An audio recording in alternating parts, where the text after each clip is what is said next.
Broers en susters, jong mense en kinders. Graag as ons tekste, ons het 3 tekste vanaand, Romans 12 vers 2, Acts 1 vers 8, Micah 6 verse 8.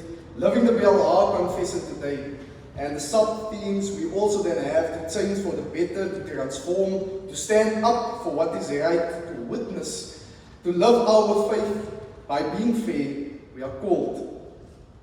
Dit word voorgehou, en ek gaan baie akademies klink, vir 'n kort wyle in die boodskap. Dit word voorgehou deur wyle teoloë soos Wyle, Maaplaatjies van Huffel, en dan teenwoordige, steeds lewende Nico Koopman, en dan 'n vorige leraar van die gemeente D.P. Karelse, dat die oorsprong van die BLR-belydenis word beskou as 'n oomblik van waarheid, waarin die kerk geloofsuitdrukking gee in 'n uitdagende tyd van apartheid ter wille van die evangelie. Indeed, a moment of truth declared by the World Alliance of Reformed Churches in 1982 already, that the theological and moral justification for the system of apartheid constitutes, soos die sonnaskoolskinders sal sê, groot woord, status confessionis. Wat beteken groot woord?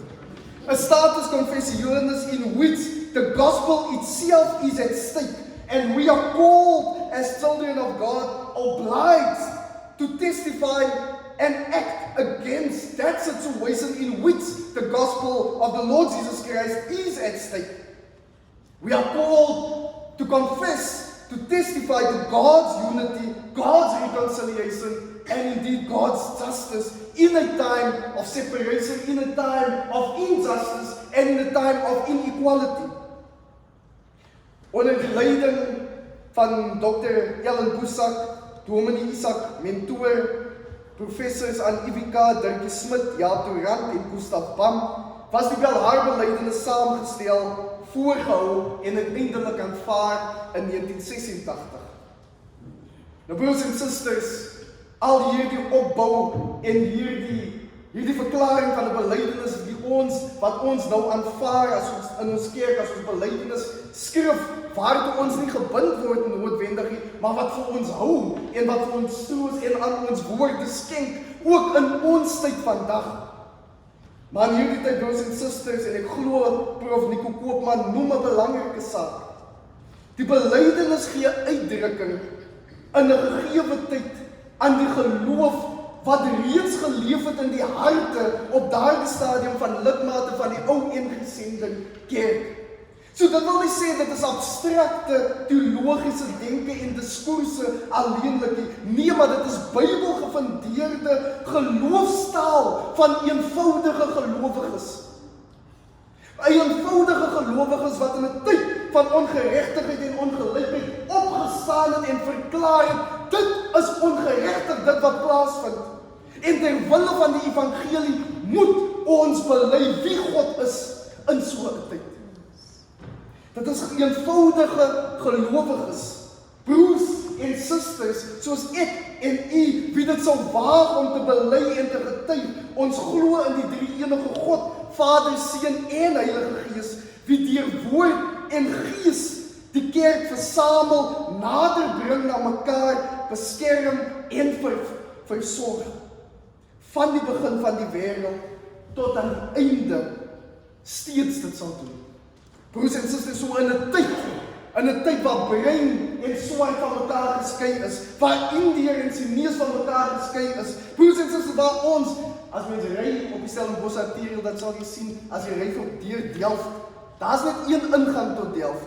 Die plek is net so groot, maar daar's net een ingang. Die karre hoop op. In so 'n wyse was die apartheidsregering gedink, hoe kan ons mense segregate en groepeer en vir hulle beperk? In so 'n tyd van skeiding, van haat, van isolasie, mense weg van mekaar, waar hulle ook, dis so hartseer, my ma vertel altyd, op die plaas was hulle vertel, jy moenie smile vir 'n Xhosa sprekende nie. Want as jy smile, dan tel hulle jou tande.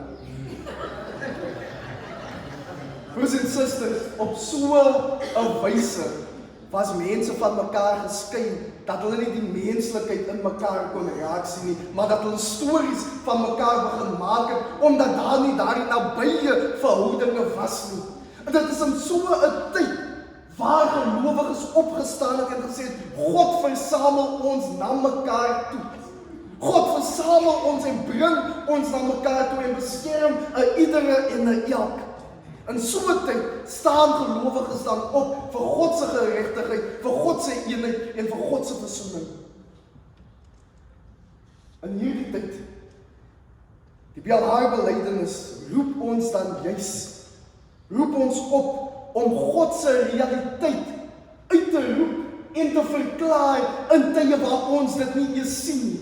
In tye waar ons God se wil nie sien in ons wêreld nie, in tye waar ons net verdeeldheid sien, ongelykheid sien, skeiding sien, word ons opgeroep om God se realiteit te verklaar. Laat U naam geheilig word, laat U koninkryk kom, laat U wil geskied op aarde net soos in die hemel. Broers en susters, as U in U eie lewens sien of wonder of vra waar is God teenwoordig? Waar is God se hand in my lewe? Dan word ons dan lei die belydenis vir ons om juist te verklaar en tot realiteit te roep, soos die gebed van die Onse Vader, God se realiteit in ons lewens. Dat God teenwoordig sal wees, daar waar het voel, God is nie teenwoordig. En dit kon dalk makliker wees vir die gelowiges van 1982, 1986, om net te aanvaar. Hulle kon ons maar net aanvaar, dit is hoe dit moet wees. Maar net aanvaar, dat blankes is geregtig op meer, dat blankes het meer toegang tot meer. Dit sou dalk selfs makliker gewees het, vir die broers en susters wat op EWK was.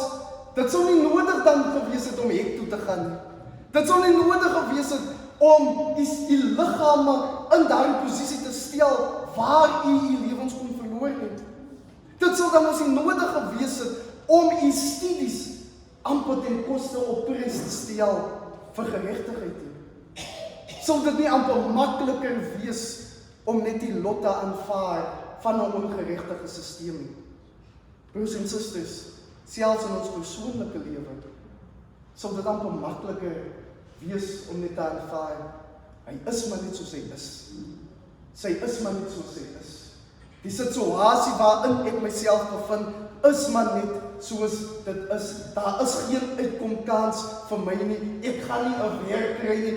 Daar gaan nie 'n geleentheid op my pad kom nie. Ek gaan nie die kans kry om verder te studeer nie, vanweë inkomste, vanweë finansies tekort, om net die lot te aanvaar om die maklike weg te kies. Maar hierdie broers en susters van 1982, van 1986, het ter wille van die evangelie was al genoodsaak, julle moenie aan hierdie sondige wêreld gelei word nie, maar laat God julle verander deur julle denke te vernuwe.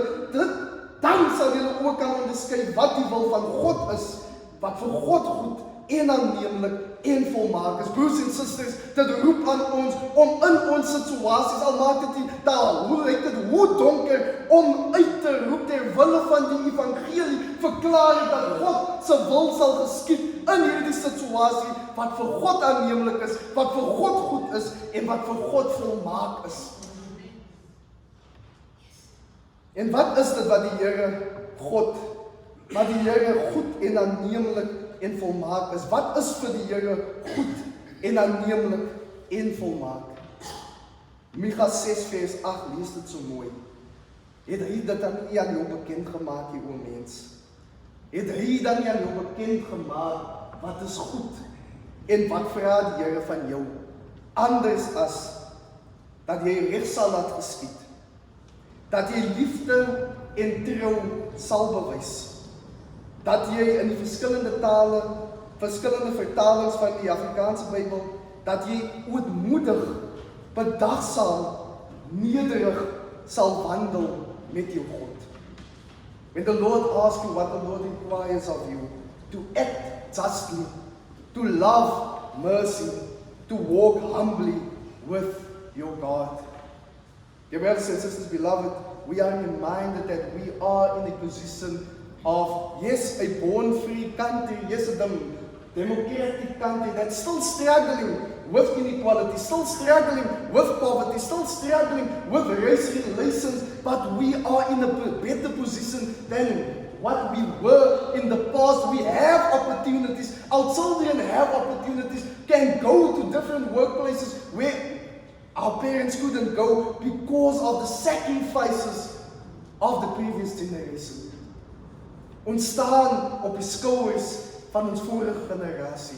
Ons staan in 'n tradisie wat ons roep om uitdrukking te gee aan ons geloof in tye waar daar ongeregtigheid is, in tye waar daar nie vrede is nie, in tye waar daar skeiding is, in tye waar daar liefdeloosheid heers in ons samelewing, word ons genoodsaak om God se liefde te verklaar.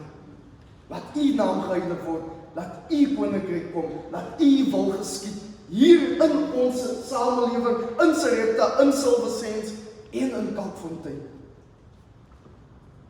Because the question, when we say to walk humbly with your God, to act justly, to love mercy, where are we to walk humbly? Where are we to walk, to act justly? Where are we to love mercy? Die belydenis van Belhar is vernoem na Belhar, omdat dit spreek dat die synode waar dit aanvaar is, het plaasgevind by Esa gestig in Belhar. En in dieselfde gereformeerde wyse en tradisie, broers en susters, is ons gemeente se naam VGK Sarepta. Ons is nie Every Nation nie. Ons is nie Life Giving Waters Ministries nie. Ons is VGK Sarepta. Van die gereformeerde tradisie, yes, it's a geographical location, but you are also called to be alert to the challenges of the specific community. You are called to discern what are the challenges in Sarepta, what are the challenges in Kalkfontein, what are the challenges in Silversands. We are called to respond as God's children om daders van die woord te wees in hierdie gebied van Sarepta. Om te onderskei hoe God teenwoordig moet wees om 'n baken van lig in hierdie duisternis. En al is daar kolletjies van duisternis, om daar lig te skyn. Ons word geroep tot die uitdagings hier in ons samelewing. To testify, embody God's love, mercy and justice in this community of Sarepta. Maar ook, broers en susters, om met die mense van Sarepta te wandel. Die verskeidenheid mense wat jy vind in Sarepta, die verskeidenheid mense wat jy vind in Kalkfontein, die verskeidenheid mense wat jy vind in Silversands, om te luister na die stories, om daadwerklik tyd te maak vir die mense hier in Sarepta. God roep ons tot ons area, tot ons verskeie wyke, tot ons verskeie diensaksies, broers en susters. Ons is nie daar, Living Waters Ministries of Every Nation nie. Ons is hier in Sarepta, Kalkfontein en Silversands. En ten slotte, liewe gemeente, wil ek afsluit met 'n gebed wat ek juis geskryf het soos ek deur die strate van Belhar gery het. En mense word altyd ons gewaarsku, Heer, toe ek ook nog begin gaan kuier in Belhar. Wie sal op die uitkyk in Belhar? Is 'n ander man se wêreld. En dikwels hoor ek nog voor ek hier gekom het, wees bedag as jy loop of ry in Kalkfontein. Wees bedag, kyk uit waar jy loop in Sarepta, pas op vir mense. Maar broers en susters, so dikwels word ons gewaarsku net van plekke. So dikwels fokus ons net op die negatiewe van plekke en gebiede en areas. Hierdie week is week van gebed.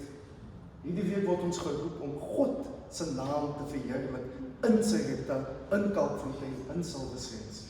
Om tot God te bid hierdie week. En ek bid graag die gebed, soos ek ry in die strate, nie alleenlik van Belhar, Delft, maar ook van Sarepta, van Silversands en van Kalkfontein. Here, ons bid nog vir die voorspoed wat U beloof vir die kinders van die vlakte. Hulle wat nog met die bal speel in die pad, wat saam die honde hardloop en slegs die wit lyne van Blok en King Louwe trek in die pad. Soos hulle lag, speel en dans, soos kinders van die wind wie vry is om te lewe. Here, ons bid nog vir die kinders van die vlakte, wie ons weet tot alles in staat is, deur U wat hulle die krag gee. Hulle wie nog skooltjie, kerkie en huisie speel, en hulle verbeelding vervul met rolmodelfigure van hulle lewe. Here, ons bid nog, want hulle lewe nog. Terwyl ons so baie net praat van dwelms, drank, bendes en gewere, Here my God, hulle lewe nog. So Here God, laat U wil ook geskied in hulle lewens. Amen.